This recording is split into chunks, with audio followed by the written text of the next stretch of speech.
క్రీస్తునందు ప్రియమైన దేవుని వారలారా, ఈ వీడియో సందేశాన్ని వింటున్న మీ అందరికీ యేసుక్రీస్తు నామములో శుభాభివందనాలు తెలియజేస్తూ ఉన్నాను.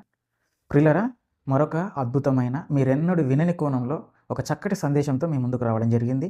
కావున ఈ వీడియోను మీరు స్కిప్ చేయకుండా పూర్తిగా వినండి. పూర్తిగా వినకపోతే ఏ విషయాన్ని కూడా గ్రహించలేము. కావున తప్పకుండా పూర్తి సందేశాన్ని వినండి.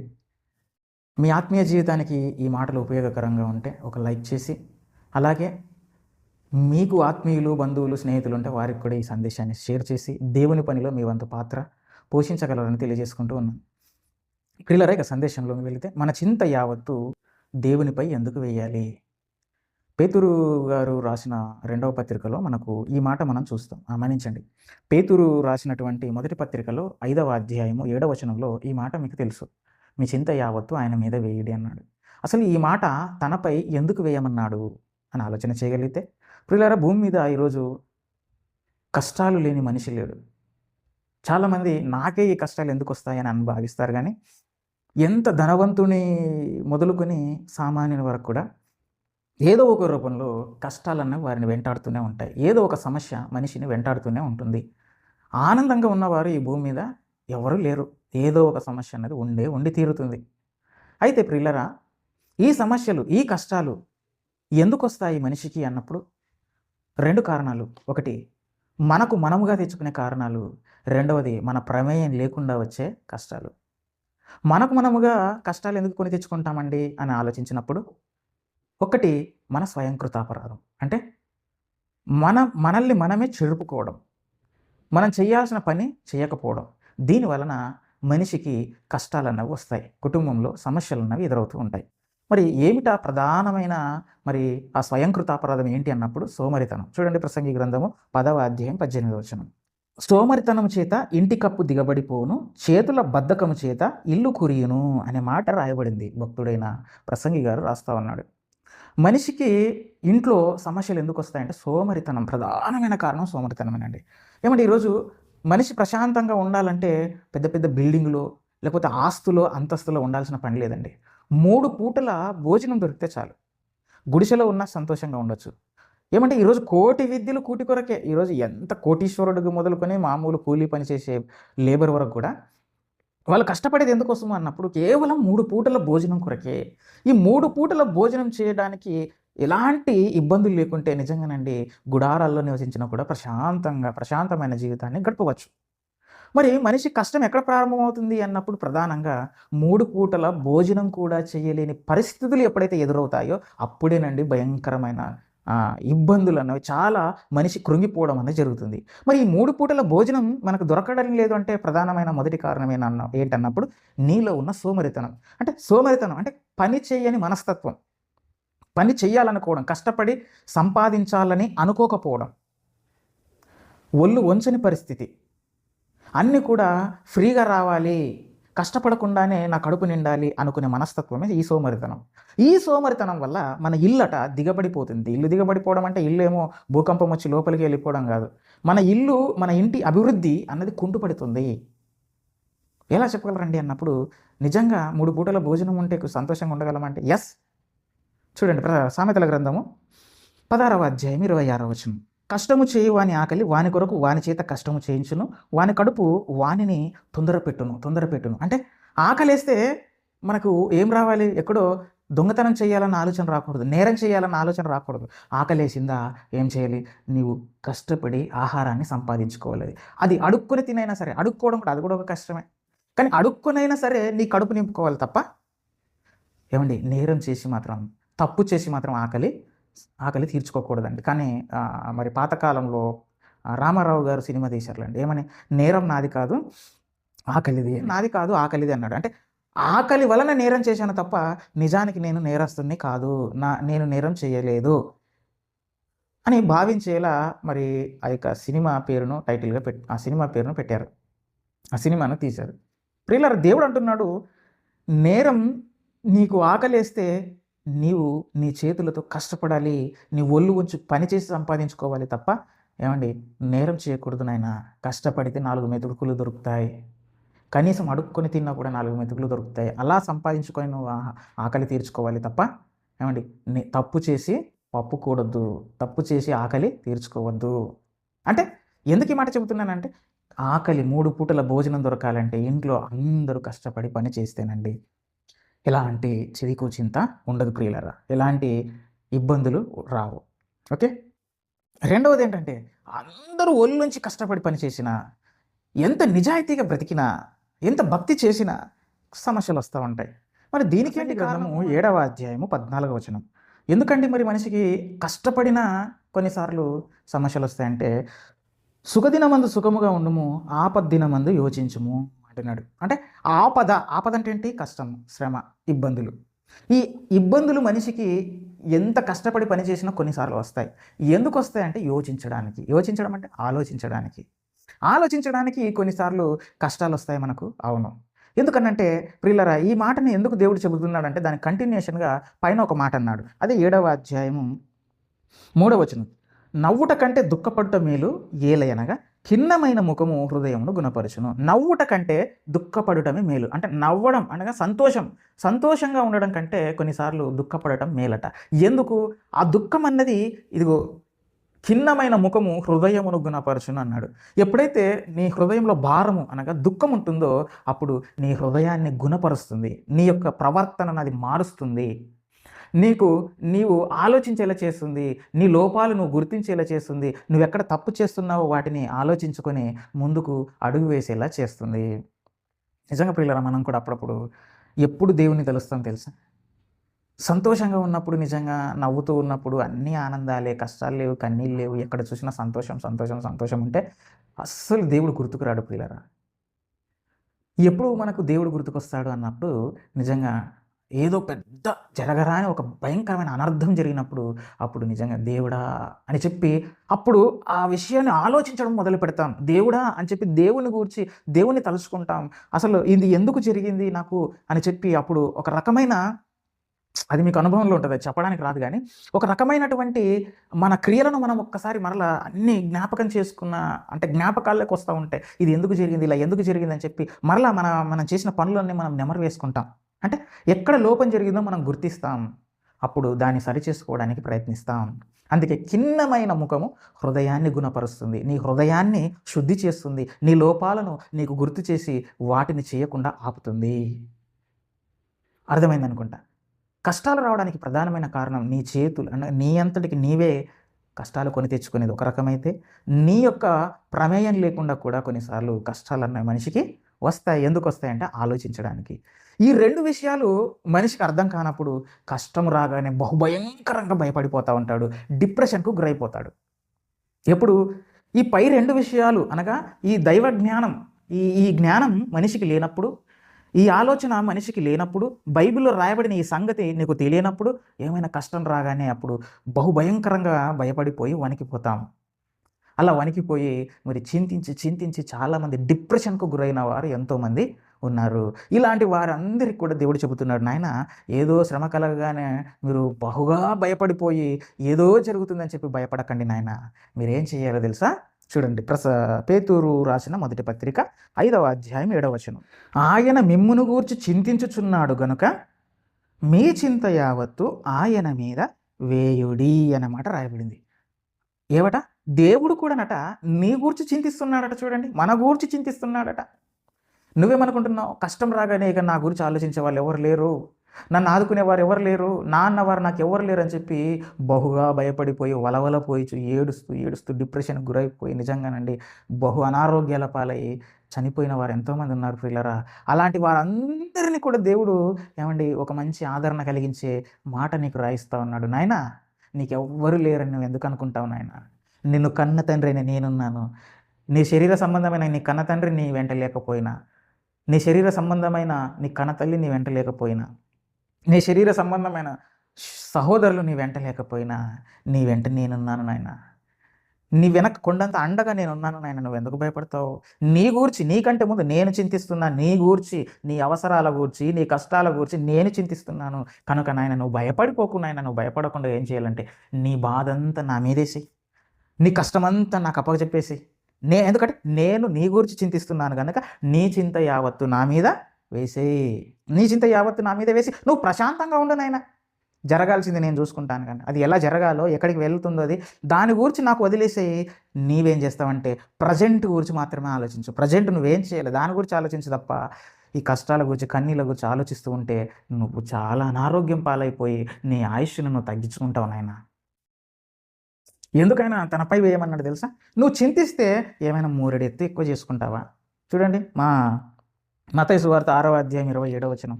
మీలో ఎవడు చింతించుట వలన తన ఎత్తు మూరెడెక్కువ చేసుకొనగలడు.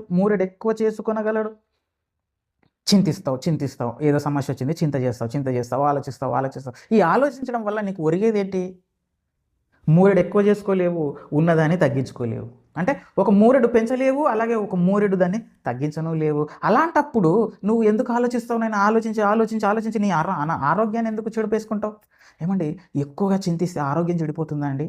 అవును ప్రియమైన దేవుని వారలారా, ఎక్కువగా చింతిస్తే ఎంత ప్రాబ్లమో అదే కన్నతండ్రి రాయించాడు. ఒకసారి ప్రసంగి గ్రంథం 11వ అధ్యాయం 10వ వచనం చూడండి. లేత వయస్సును నడిప్రాయమును గతించిపోవునవి గనుక నీ హృదయములో నుండి వ్యాకులమును తొలగించుకొనుము, నీ దేహమును చెరుపు దానిని తొలగించుకొనుము అంటున్నాడు. చూడండి, నీ దేహాన్ని చెడిపేదాన్ని నువ్వేం చేయాలి? తొలగించుకోవాలి.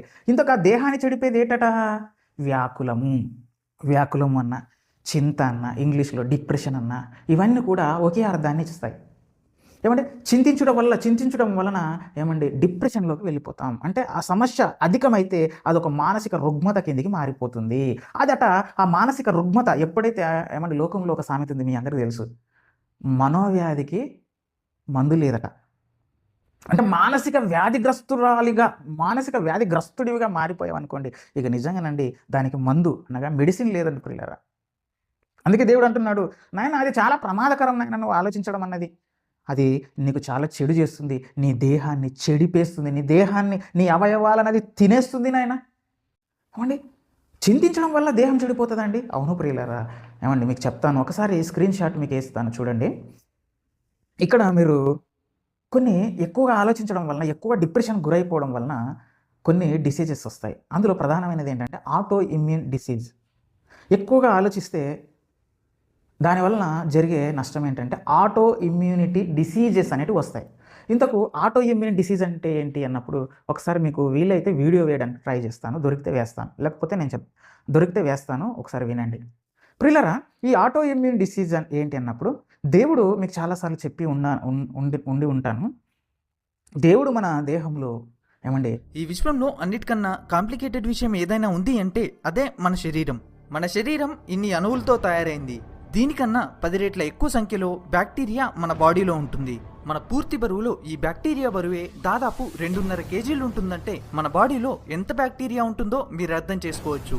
ఇంత బ్యాక్టీరియా ఉన్నప్పటికీ మనందరం చాలా వరకు ఆరోగ్యంగా ఉంటున్నామంటే దానికి కారణం మన బాడీలోని ఇమ్యూన్ సిస్టమ్.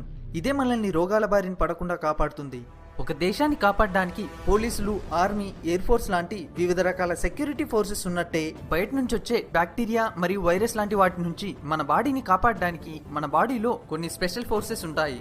ఈ స్పెషల్ ఫోర్సెస్ లోని కొన్ని కోట్ల కణాలు మనల్ని బతికించడం కోసం బ్యాక్టీరియా మరియు వైరస్లతో రోజు యుద్ధం చేస్తూనే ఉంటాయి. 7% మాత్రమే. ఆ 7% రక్తంలో కేవలం 3% మాత్రమే వైట్ బ్లడ్ సెల్స్ ఉంటాయి. ఆ 3%లోనే ఇప్పటివరకు నేను చెప్పిన ఈ సెక్యూరిటీ ఫోర్సెస్ అన్నీ ఉంటాయి. ఈ విశ్వంలోని అతిపెద్ద వర్క్ షాప్ అయినటువంటి మన బాడీలో ఈ యుద్ధం మనం పుట్టినప్పటి నుంచి చనిపోయే వరకు జరుగుతూ ఉంటుంది. ఈ వార్లో కొన్ని కోట్ల కణాలు మనల్ని బ్రతికించడం కోసం చనిపోతాయి. మన బాడీకున్న సూపర్ పవర్ ఏంటంటే అలా చనిపోయిన వాటి ప్లేస్లో మళ్ళీ కొత్త కణాలని తయారు చేస్తూనే ఉంటుంది. ఒకవేళ ఈ 3% బ్లడ్ సెల్సే గనక మన రక్తంలో లేకపోతే మనిషి 2 రోజులు కూడా బతకడం కష్టం. ఇది ఫ్రెండ్స్ మన బాడీలో ఉండే సెక్యూరిటీ సిస్టమ్, దానికుండే సూపర్ పవర్స్. మనల్ని బ్రతికించడం కోసం మన బాడీలో ఇన్ని కణాలు బ్యాక్టీరియా మరియు వైరస్లతో పోరాడుతూ ఉంటాయి. దానంతటికి అదే బాగుపడే శక్తిని ఇచ్చాడు. దానినే ఇమ్యూనిటీ సిస్టమ్ అంటారు. Immunity system. ఈ ఇమ్యూనిటీ సిస్టమ్ ఏం చేస్తుంది? మన దేహాన్ని చెరిపే ఏ బ్యాక్టీరియా కానీ, ఏ రోగకారక క్రిములు కానీ మన బాడీలోకి ప్రవేశించినప్పుడు ఈ సిస్టమ్, ఈ వ్యవస్థ ఏం చేస్తుంది? ఆ వ్యాధికారక క్రిములతో పోరాడి ఏమండి మనకు అనారోగ్యం రాకుండా కాపాడుతుంది. ఇది దేవుడు స్వయంగా పెట్టాడు. ఈ ఇమ్యూనిటీ సిస్టమ్ కనుక దెబ్బతింటే చిన్న వ్యాధి వచ్చినా కూడా అది నయం కాదు. ఏ డాక్టర్ కూడా దాన్ని నయం చేయలేడు. ఈ ఇమ్యూనిటీ సిస్టమ్ ఉంది కనుకనే ఈరోజు డాక్టరు మందులు ఇచ్చి నీ యొక్క ఆరోగ్యాన్ని నయం చేయగలడు. ఈ ఇమ్యూనిటీ సిస్టమ్ కనుక పాడైపోతే ఏ డాక్టర్ ఏం మందు ఇచ్చినా మన దేహానికి పని చేయవు. అది దేవుడే పెట్టాడు రోగనిరోధక వ్యవస్థ అంటారు. అయితే ఇలా రోగకారక క్రిములతో పోరాడి మన ఆరోగ్యాన్ని కాపాడవలసినటువంటి ఇమ్యూనిటీ సిస్టమ్ కొన్నిసార్లు మన మీదకే దాడి చేస్తుందట.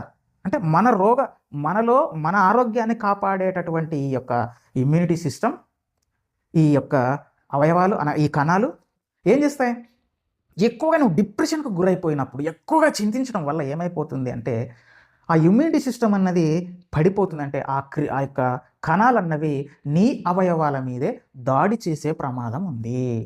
అలా ఎప్పుడు జరుగుతుంది అన్నప్పుడు ఏమంటే ఎక్కువగా చింతించే వారిలోనే ఈ రోగనిరోధక వ్యవస్థ అన్నది తిరిగి రివర్స్ అయ్యే అవకాశం ఉందట ప్రియులరా. అందుకే నీ కన్న తండ్రి చెప్పాడు. అయితే ఇది ఏం చేస్తుంది? ఈ ఆటో ఇమ్యూని డిసీజ్లో ఏం జరుగుతుంది అని అన్నప్పుడు ప్రియులరా, మనలో ఉన్నటువంటి సున్నితమైన అవయవాలను ఏమండి ఆ యొక్క కణాలన్నవి పాడు చేస్తాయి. ఉదాహరణకి గుండె, ఊపిరితిత్తులు, అలాగే కిడ్నీలు, మిగతా మన కండర వ్యవస్థ, వీటన్నిటిని కూడా మనల్ని అంటే కంచె చేను వేసినట్టు అనమాట. కంచెను ఎందుకు వేస్తాం? చేనును కాపాడడానికి వేస్తాం. కానీ ఆ కంచెనే చేను వేస్తే ఇక దాన్ని కాపాడేవారు ఎవరు అని అంటారు కదా లోకంలో సామెత. అలాగే ఎక్కువగా నువ్వు చింతించడం వలన నీ దేహాన్ని అదేం చేస్తుంది? చెడిపేస్తుంది. అనగా ఈ యొక్క ఇమ్యూనిటీ సిస్టమ్ అన్నది రివర్స్లో మారిపోయి ఏమండి ఆటో ఇమ్యూన్ డిసీజ్గా మారిపోతుంది. అంటే నీ అవయవ వ్యవస్థలను, నీ సున్నితమైన అవయవాలను అది తినడం ప్రారంభిస్తుంది, వాటిపై యుద్ధం చేయడం ప్రారంభిస్తుంది. దానివలన కిడ్నీ సంబంధిత వ్యాధులు కానీ, గుండె సంబంధిత వ్యాధులు కానీ, అలాగే ఎముకలకు సంబంధించిన వ్యాధులు వస్తాయి. ఒకసారి స్క్రీన్ షాట్లో మీరు చూడండి. రుమటాయిడ్ ఆర్థరైటిస్ అనేది ముఖ్యంగా ఈ యొక్క ఆలోచించడం ద్వారానే వస్తుంది. చూడండి ప్రియులారా, మీకు అంత అనుమానం ఉంటే సామెతల గ్రంథం 17వ అధ్యాయం 22వ వచనం. సంతోషము గల మనస్సు ఆరోగ్య కారణము, నలిగిన మనస్సు ఎముకలను ఎండిపోజేయును. నలిగిన మనస్సు ఎప్పుడు నలిగిపోతుంది మనస్సు? ఏమంటే మనలో విచారం ఉన్నప్పుడే కదా, మనలో వ్యాకులం ఉన్నప్పుడే కదా, మనం చింతించేటప్పుడే కదా. అది ఏమవుతుందట? ఎముకలను ఎండిపోజేస్తుంది. ఎముకలు ఎండిపోతాయి. ఏమంటే ఎముకలు ఎండిపోతే నిజంగా చాలా ప్రమాదం ప్రియులరా. ఏమండి దానినే రొమటాయిడ్ ఆర్థరైటిస్ అనే మరి వ్యాధి అంటారు. దీనివల్ల ఏమైపోతుంది? ఎముకలు పెలుసుగా మారిపోతాయి. మరి ఎముకల్లో ఉన్నటువంటి ఆ యొక్క ఆయిల్ ఏమంటారు లిక్విడ్ అనేది తగ్గిపోయి ఏమండి నిజంగా ఎక్కడి చేతులు, వేళ్ళు కానీ, మోకాళ్ళు కానీ మొత్తం అలా పట్టేస్తాయండి. పట్టేసి విపరీతమైన భరించలేని నొప్పులు. ఏమంటే దీనికి మందులు ఉండవండి. దీన్ని న్యాచురల్గా మరి తగ్గించుకోవాల్సిందే తప్ప దీనికి మందులు ఉండవట. అంటే ఈ రుమటాయిడ్ ఆర్థరైటిస్ అనే ఈ వ్యాధి ఎందుకు వస్తుంది అన్నప్పుడు ఈ చాలా రకాల వ్యాధులు వస్తాయి. ఈ రుమటాయిడ్ ఆర్థరైటిస్ అనేది కూడా ముఖ్యంగా ఈ వ్యాధి రావడానికి కారణం ప్రధానం ఏంటి అన్నప్పుడు ఎక్కువగా డిప్రెషన్కు లోనైనప్పుడు. మీరు ఇంతకుముందు వింటారు, సమంత గారికి మయోసైటిస్ అనే వ్యాధి వచ్చింది. మీరు విని ఉండి ఉంటారు మయోసైటిస్. ఈ మయోసైటిస్ అంటే ఏంటి? అది కూడా ఒక ఆటో ఇమ్యూనిటీ డిసీజ్. అది కూడా ఆటో ఇమ్యూన్ డిసీజ్లో ఒక భాగం. అంటే ఆ కండర వ్యవస్థ అన్నది అది మన యొక్క ఇమ్యూనిటీ సిస్టమ్ తినేస్తుంది అనమాట. దానివల్ల నిజంగా బక్కపలచగా మారిపోయి రక్తం తగ్గిపోతుంది. ఏమండి శక్తి తగ్గిపోయి బలహీనంగా మారిపోతారు. కారణం ఏంటి అన్నప్పుడు ఆమెకు అలా ఎందుకు జరిగిందో ఆమెకు తెలుసు. ఎందుకంటే నాగ చైతన్య గారితో విడిపోవడం వలన కొన్ని రోజులు ఆమె భయంకరమైన డిప్రెషన్లోకి వెళ్ళినట్టుగా కొన్ని సందర్భాల్లో కొన్ని ఇంటర్వ్యూల్లో ఆమె తెలియజేయడం జరిగింది. ఈ మయోసైటిస్ ఎందుకు వస్తుందట? సడన్ షాక్, విపరీతమైన డిప్రెషన్లోకి వెళ్ళినప్పుడు, విపరీతంగా చింతించినప్పుడు, విపరీతమైన వ్యాకులం తన హృదయంలో ఉన్నప్పుడు ఏమండి ఈ వ్యాధి వస్తుందట. మరి అలాంటి ఎన్నో వ్యాధులు ఉన్నాయి. అందులో ఈ యొక్క రుమటాయిడ్ ఆర్థరైటిస్ అనేది కూడా ఒకటి.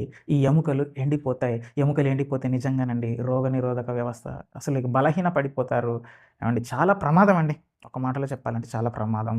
ఎందుకంటే మన యొక్క రక్తం కూడా ఎక్కడి నుంచి తయారవుతుందంటే మీకు తెలుసు, ఎముకలలో ఉన్న మజ్జ అనే ఆ యొక్క ప్రాంతం నుంచే మనకు ఆ యొక్క పదార్థం నుంచే ఈ యొక్క ఎర్ర రక్త కణాలు ఇవన్నీ తయారవుతాయి. అంటే రక్తహీనత ఇవన్నీ వచ్చేసి ఏమండి ఎముకలలో ఉన్నటువంటి ఆ లిక్విడ్ అన్నది మరి పోవడం వలన ఏమండి పెలుసుగా మారిపోయి నిజంగా చేతులు, కాళ్ళు ఆడించలేని పరిస్థితి ఏర్పడుతుంది. దీనికంతటి కూడా ప్రధానమైన కారణం చింతించడం వలన. అందుకే ప్లీజ్ ఆ చింతించడం అన్నది మానుకోండి. ఏమండి నేను కూడా అంతేనండి. ఏదైనా చిన్న సమస్య వస్తే కూడా చాలా భయపడిపోతూ ఉంటాను.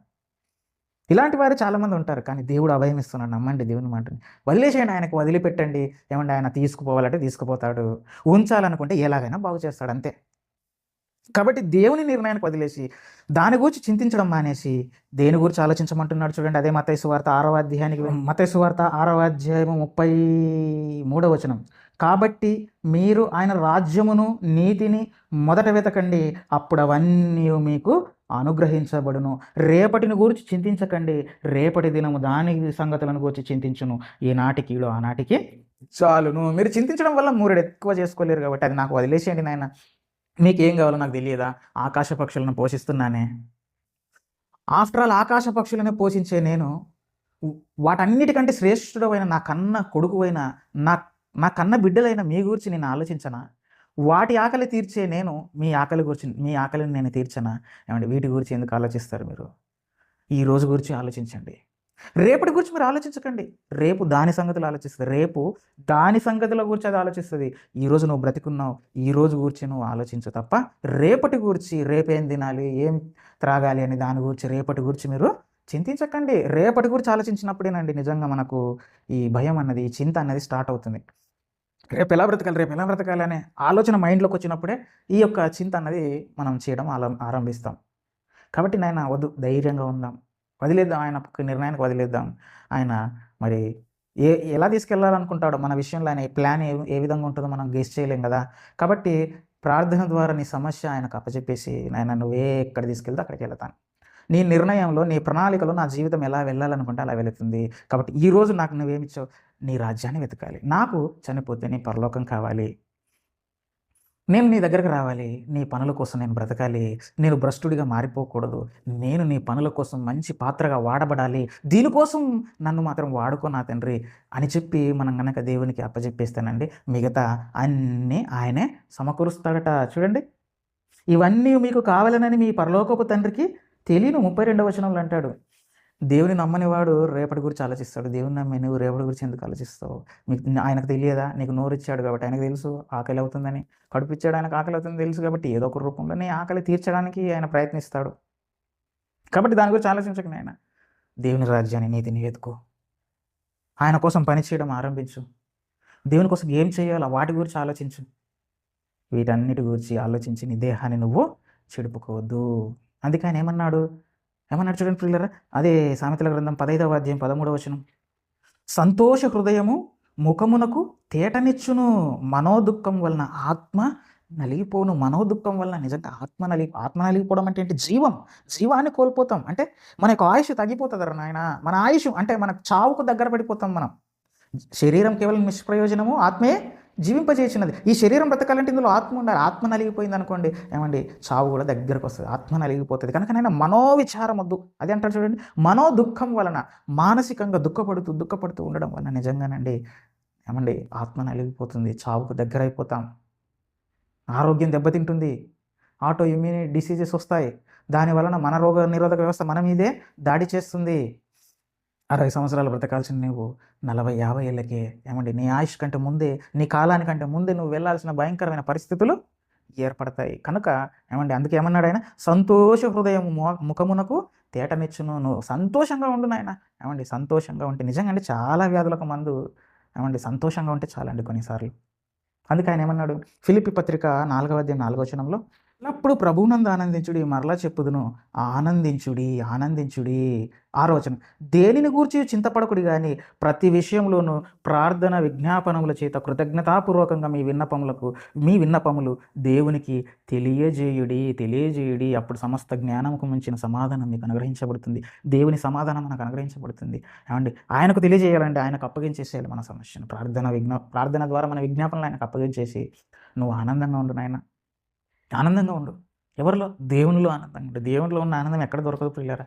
ఆయన పని చేస్తే దొరికే ఆనందం, ఏమండి ఆయన పిల్లలతో గడిపితే వచ్చే ఆనందం, ఏమండి ఎక్కడా దొరకదండి. ఆత్మ చాలా సంతృప్తిగా ఉంటుంది. దేవుని పని చేసి చూడండి, నిజంగా మీరు సినిమాలు చూసిన అందులో దొరకని ఆనందం, మీరు తాగడంలో దొరకని ఆనందం, మీరు ఫ్రెండ్స్తో గడిపిన రాని ఆనందం, ఒక్క దేవుని సన్నిధిలో దేవుని పని చేస్తే నిజంగా చాలా కడుపు నిండిపోతుంది ప్రియులారా. ఇది మీరు చేస్తే మీకు అనుభవం దొరుకుతుంది. దేవునిలో ఉన్న ఆనందం ఎక్కడ లేదు. ఎందుకంటే ఇది పవిత్రమైన ఆనందం ప్రియులారా. మనం తాగితే కొంచెం ఆనందం అనిపిస్తుంది కానీ లోపల మళ్ళీ ఎక్కడో నేను తప్పు చేస్తున్నానన్న భావన ఉంటుంది. సినిమాకి వెళితే ఏమన్నా చూసినంతసేపు ఆనందం, బయటకు వచ్చిన తర్వాత అయ్యో నేను తప్పు చేశానన్న బాధ. ఇలా నువ్వు ఏ పాపం ఏదైనా చెయ్యి, ఒక తప్పు చేస్తే అప్పుడు ఆనందం ఉంటుంది. ఆ తప్పు చేసిన తర్వాత అయ్యో నేను తప్పు చేశాను అంటే కొన్ని క్షణాలే ఆనందం. కానీ దేవుని పని చేసి చూడు, దేవుని వాక్యాన్ని చదివి చూడు, ఆయన పాటలు పాడి చూడు, సంఘానికి వెళ్ళి ప్రయత్నించు. ఏమండి కడుపు నిండిపోతుందండి. చాలా పవిత్రమైన ఫీలింగ్ వస్తుంది ప్రియులారా. అప్పుడు నిజంగా అవయవాలన్నీ కూడా ఉత్తేజితమై మనకు ఆటోమేటిక్‌గా మన ఆరోగ్యం బాగుపడుతుంది. ఏమంటే నీ ఇమ్యూనిటీ సిస్టమ్ బాగా పనిచేయాలనంటే నువ్వేం చేయాలి? ఎప్పుడు ఆనందంగా ఉండాలి. ఎక్కువగా దిగులుగా చింతించకూడదట. చింతించడం వల్ల నిజంగా ఇప్పుడు బీపీ గాని వీటన్నిటికి కారణం మీకు తెలుసు. గుండె జబ్బులకు ప్రధానమైన కారణం ఏంటంటే ఈ ఆలోచించడం వల్లనే. అలా చాలా లిస్ట్ ఉంది. చాలా వ్యాధులున్నాయి. ఆలోచించడం వల్లనే ఏమండి మన ఆరోగ్యం దెబ్బతింటుంది. మన రోగ నిరోధక వ్యవస్థ దెబ్బతింటుంది. కనుక నీ కన్న తండ్రి చెప్తున్నా. డాక్టర్లు చెప్తున్నారని నేను చెప్పడం లేదు ఇది. దేవుడు చెప్పకపోతే డాక్టర్లు చెప్పినా నేను చెప్పను. దేవుడు కూడా ఇంత క్లియర్‌గా రాయించాడు కాబట్టే చెబుతున్నాను ప్రియమైన దేవుని వారలారా. మీ చింత యావత్తు ఆయన మీద ఎందుకు వేయాలి చెప్పండి? నీ ఆరోగ్యం బాగుండాలి. నువ్వు బాగుండాలనంటే నీ చింత దేవునికి అప్పగించేసేయాలి. లేకపోతే చాలా ప్రమాదం అని తెలియజేస్తూ ఈ నా మాటలు ముగిస్తూ ఉన్నాను. కళ్ళు మూసుకుంటే చిన్నగా ప్రార్థన. మమ్మల్ని మిక్కిలిగా ప్రేమించిన మా కన్న తండ్రి, నీ ఉన్నతమైన నామానికి వందనాలు చెల్లిస్తూ ఉన్నాం. తండ్రి ఇంతవరకు మరి నాయన మాకు తెలియని ఎన్నో సంగతులు మీరు తెలియజెప్పారు. కేవలం నాయన విని అవిశ్వాసంతో మేము బ్రతకక నీ మాటలపై నమ్మకం, పరిపూర్ణమైన విశ్వాసం కలిగి మా చింత యావత్తు నీ మీద వేసి మేము ప్రశాంతంగా బ్రతుకుటకు మాకు ధైర్యం దయచేయండి. ఎన్ని సమస్యలు వచ్చినా వాటిని ఎదుర్కొనే శక్తి సామర్థ్యాలను మాకు ప్రసాదించండి. తండ్రి మేము చింతించడం వలన మూరెడు ఎక్కువ చేసుకోలేం. పైగా మా ఆరోగ్యమే పాడవుతుంది. తండ్రి మా యొక్క ఆయుష్ తగ్గిపోతుంది నాయన. మాపై ఎన్నో కలలు కని నీకోసం మేము ఏదో చేస్తామని చెప్పి మాకు ఆయుష్నిచ్చి భూమి మీదకి పంపిస్తే మా కాలానికంటే ముందు వెళ్ళిపోతే నీకు కూడా దుఃఖమే తండ్రి.